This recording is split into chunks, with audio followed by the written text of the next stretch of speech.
quelqu'un aime le monde, l'amour du Père n'est point en lui. Car tout ce qui est dans le monde, la convoitise de la chair, la convoitise des yeux et l'orgueil de la vie, ne vient point du Père, mais vient du monde. Et le monde passe, et sa convoitise aussi. Mais celui qui fait la volonté de Dieu demeure éternellement. Et le monde passe, et sa convoitise aussi. Mais celui qui fait la volonté de Dieu demeure éternellement. N'aimez point le monde, ni les choses qui sont dans le monde. Si quelqu'un aime le monde, l'amour du Père n'est point en lui. Car tout ce qui est dans le monde, la convoitise de la chair, la convoitise des yeux et l'orgueil de la vie, ne vient point du Père, mais vient du monde. Et le monde passe, et sa convoitise aussi.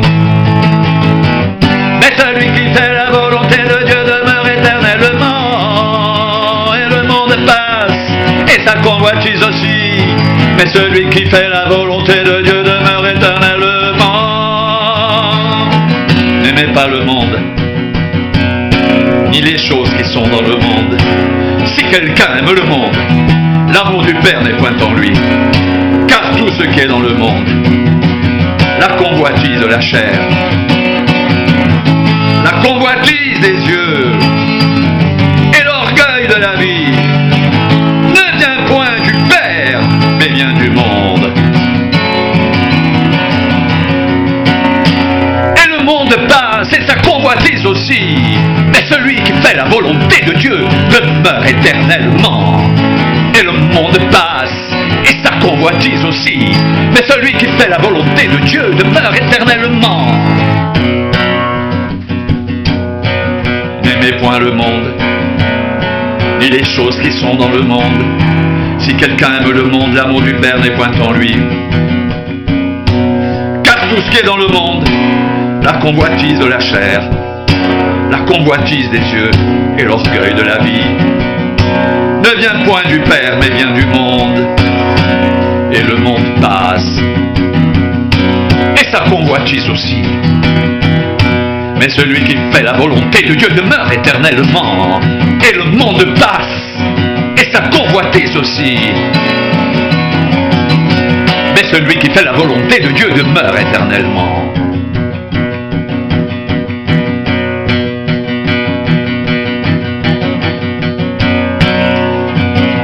Je vous écris, petits enfants, parce que vos péchés vous sont pardonnés à cause de son nom. Je vous écris, Père, parce que vous avez connu celui qui est dès le commencement. Je vous écris, jeunes gens, parce que vous avez vaincu le malin. Je vous écris, petits enfants, parce que vous avez connu le Père. Je vous ai écrit, jeunes gens, parce que vous êtes forts et que la parole de Dieu demeure en vous et que vous avez vaincu le malin.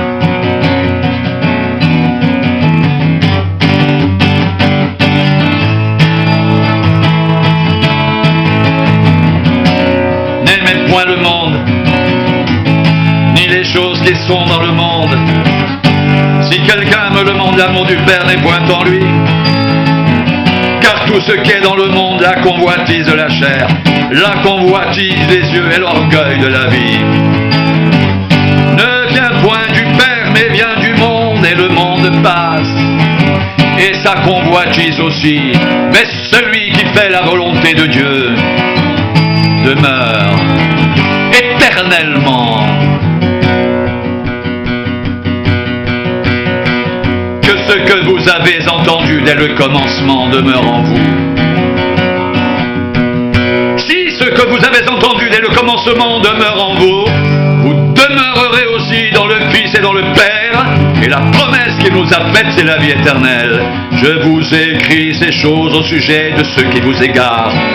Pour vous, l'onction que vous avez reçue de lui demeure en vous, et vous n'avez pas besoin qu'on vous enseigne.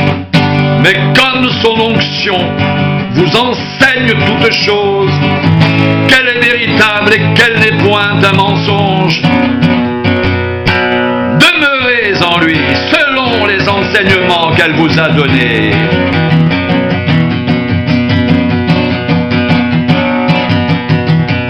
Et maintenant, petits enfants, demeurez en lui, afin que lorsqu'il paraîtra, nous ayons de l'assurance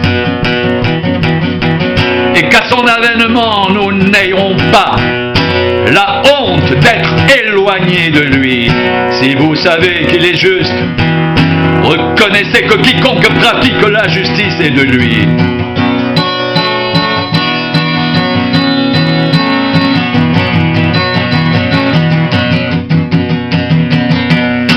Voyez quel amour le Père nous a témoigné pour que nous soyons appelés enfants de Dieu, et nous le sommes. Si le monde ne nous connaît pas, c'est qu'il ne l'a pas connu. Bien-aimés, nous sommes maintenant enfants de Dieu, et ce que nous serons n'a pas encore été manifesté, mais nous savons que lorsqu'il paraîtra, nous serons semblables à lui, parce que nous le verrons tel qu'il est. Quiconque a cette espérance en lui se purifie comme lui-même est pur.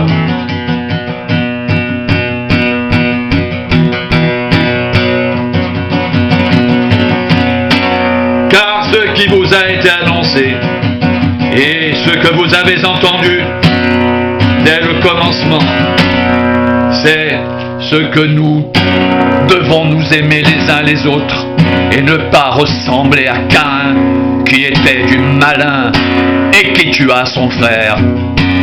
Et pourquoi le tua-t-il? Parce que ses œuvres étaient mauvaises et que celles de son frère étaient justes.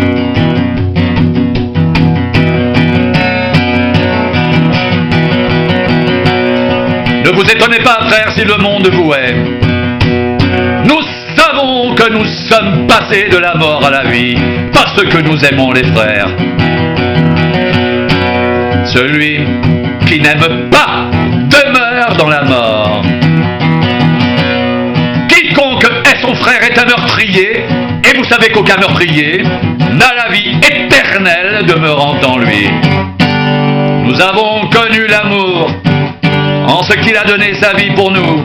Nous aussi, nous devons aussi donner notre vie pour les frères. Si quelqu'un possède les biens du monde et que voyant son frère dans le besoin, il lui ferme ses entrailles, comment l'amour de Dieu demeure-t-il en lui? Petits enfants, n'aimons pas en parole et avec la langue, mais en action et avec vérité. Par là, nous connaîtrons que nous sommes de la vérité et nous rassurerons nos cœurs devant lui si notre cœur nous condamne. Car si notre cœur nous condamne, Dieu est plus grand que notre cœur et il connaît toutes choses.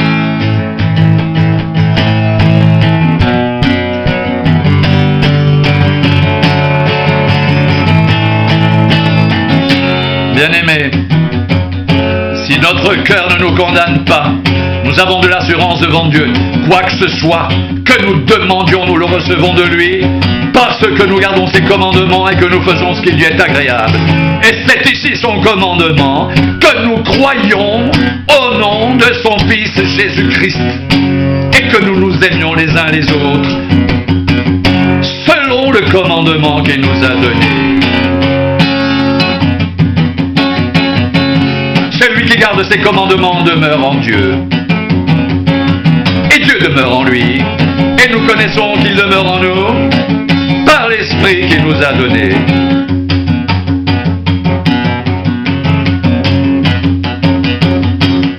Bien-aimés, n'ajoutez pas foi à tout esprit, mais éprouvez les esprits pour savoir s'ils le sont de Dieu, car plusieurs faux prophètes sont venus dans le monde. Reconnaissez ceci. À ceci l'Esprit de Dieu. Tout esprit qui se déclare publiquement pour Jésus-Christ venu en chair est de Dieu. Et tout esprit qui ne se déclare pas publiquement pour Jésus n'est pas de Dieu. C'est celui de l'Antichrist dont vous avez appris la venue et qui maintenant est déjà dans le monde.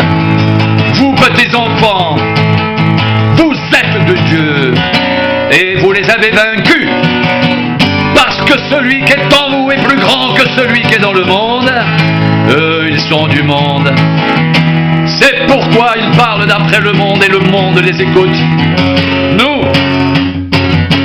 Nous sommes de Dieu. Celui qui connaît Dieu nous écoute. Celui qui n'est pas de Dieu ne nous écoute pas. C'est par là que nous connaissons l'esprit de la vérité et l'esprit de l'erreur.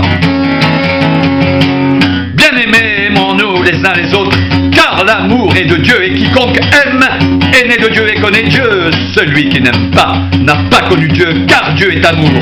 L'amour de Dieu a été manifesté envers nous en ce que Dieu a envoyé son Fils unique dans le monde afin que nous vivions par lui.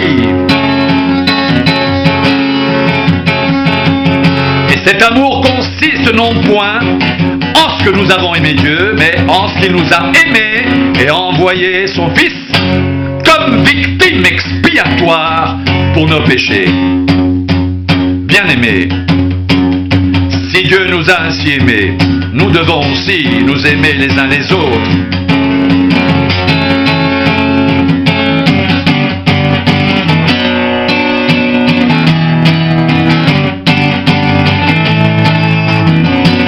Personne n'a jamais vu Dieu. Si nous nous aimons les uns les autres, Dieu demeure en nous et son amour est parfait en nous. Nous connaissons que nous demeurons en lui et qu'il demeure en nous, parce qu'il nous a donné de son esprit. Et nous avons vu et nous attestons que le Père a envoyé le Fils comme sauveur du monde. Celui qui déclarera publiquement que Jésus est le Fils de Dieu, Dieu demeure en lui et lui en Dieu. Et nous avons connu l'amour que Dieu a pour nous, et nous y avons cru. Dieu est amour, et celui qui demeure dans l'amour demeure en Dieu, et Dieu demeure en lui. Tel il est, tel nous sommes aussi dans ce monde. C'est en cela que l'amour est parfait en nous, afin que nous ayons de l'assurance au jour du jugement. La crainte n'est pas dans l'amour, mais l'amour parfait bannit la crainte, car la crainte suppose un châtiment, et celui qui craint n'est pas parfait dans l'amour. Pour nous, nous l'aimons parce qu'il nous a aimés le premier.